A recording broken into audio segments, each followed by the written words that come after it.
Għandu jitwaqqaf unit fl-Isptar Mater Dei għal bżonnijiet ta' persuni li jkollhom bżonn kura speċjalizzata fil-qasam tas-saħħa mentali. Sostna dan il-psikjatra Joe Vella Baldacchino waqt il-programm NetLife fejn kienu diskussi l-isfidi li qed jiffaċċja dan is-settur. Tuża sptar modern, sptar universitarju u qed nirreferi għal kompleks ta' Mater Dei.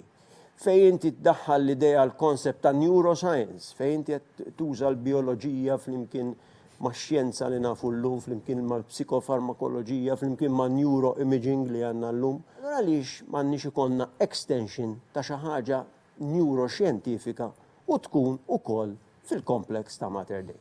Ħateqret l-istigma, ħattija dik l-istampa, dik il-brandishing ta' xi ħaġa xjentifika, ġifieri mhux ħanimxu bil-tradizzjoni, bil-kultura dak hemm fuq u dak għal hemm fuq tajjeb, dal-kliem li nużaw u nisimgħu kuljum.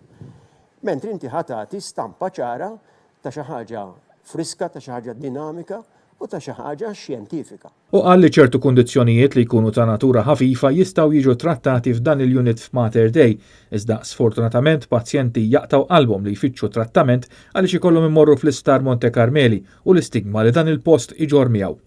Il-psikjatra Vella Baldacchino qal li ċirkostanzi li nħolqu mill-pandemija tal-Covid waslu għal aktar għarfien ta' ċertu kundizzjonijiet ta' saħħa mentali. Il-pandemija ħolqot ukoll problemi oħrajn fosthom ansjetà fost l-anzjani li baqgħu jibżgħu joħorġu mid-dar minkejja li huma imlaqmin. Bil-Covid iwassal għal kundizzjonijiet oħra bħal depressjoni. Gruppi ieħor li għandu sfidi fuq il-livell ta' saħħa mentali huma iż-żgħażagħ u l-istudenti li batew min-nuqqas ta' kuntatt u interazzjoni ma' sħabhom minħabba il-pandemija.